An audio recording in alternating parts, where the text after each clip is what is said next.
In this video, which is really the third one of three on clustering, I want to look at the farthest levels of specificity that I'm going to do um, as they extend away from the center. Okay, so we started with the very general broad topic of protest. Then we branched out on a first level of remove or specificity, getting a little more specific. These are subtopics that are related to protest.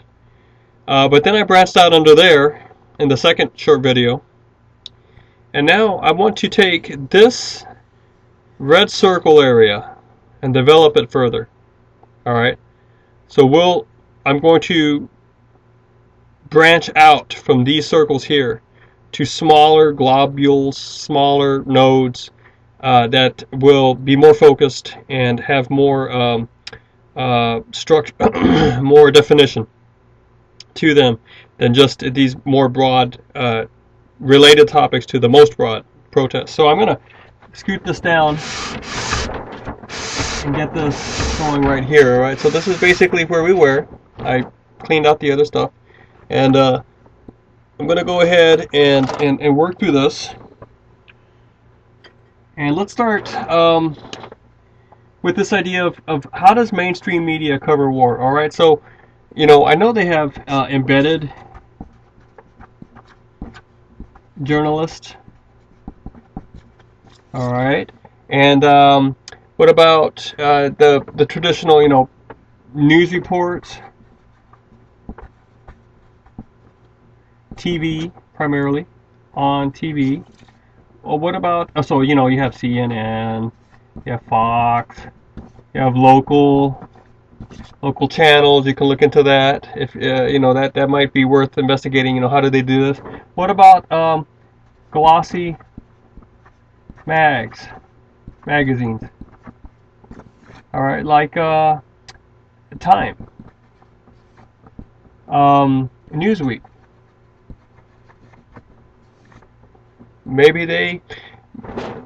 Maybe just focusing on Newsweek's coverage of war as a form of protest could be a sufficient narrowing of this research project, of the topic, the general topic.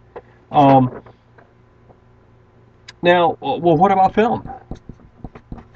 Hollywood. Now, I'm not going to limit this to just one type of war, but what about something like Born on the 4th of July or Good Morning America or something like that? Might not these be some sort of protest? And how do they appeal to the mass? They need mass appeal. Which in turn leads me to something like propaganda. How much does propaganda play in this sort of thing? But I see a lot of this here. I'm going to put a branch right over here. Doesn't look very nice, but it's still connected, directly to this circle right here. Social media. Okay. Think about the internet, the tools that are available there. So social media reporting. Okay, so you have the CNN, I think, does this, or maybe Fox News, one of the two. They let this happen.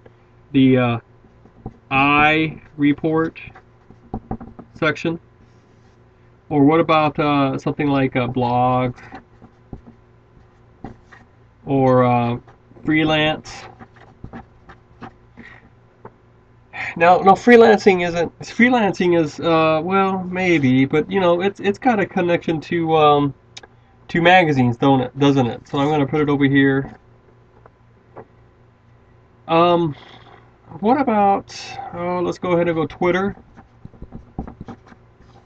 Now I think about Iran in, I believe, 2010, when they had that sort of Twitter revolution, so to speak. It was not ultimately effective, but what was the role of Twitter with that?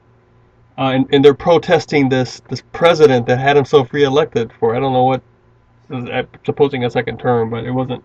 They viewed it not as a fair election, and boy did they Twitter about it, right? So now, what about YouTube? Okay. Short clips, short videos are very powerful. What if you have a disillusioned soldier, or a someone that was once involved with the military, now trying to do an expose? All right. So what if we had something like expose, actual footage to show carnage. So, YouTube is so powerful, so part of our culture. What sort of war protests show up on YouTube? How do they get designed? How do they get um, pieced together, colored over, informed? So this is becoming much more specific, but it's still a rich area. I want you to see that. All right. So the other thing. Now this is kind of breaking away from clustering here, but a lot of this, a lot of this right here has to do with money, right? You got sponsorships,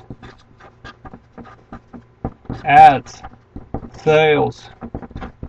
You got to produce. You got to support the cause of your sponsor. This over here, social media reporting, especially the YouTube part, and not so much freelance, but the blogs and the YouTube, no connection to sponsors or to sales. So which one might be more truthful? Which one might have less spin? So, okay, now I'm getting some ideas popping to my head about this in terms of war protest.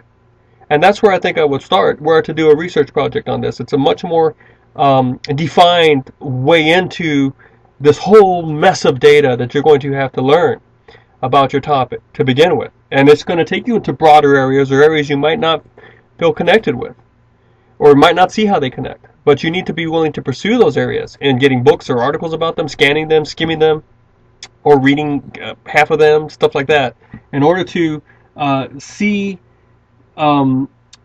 creative connections, and in order to harvest data to make those creative connections stick for you.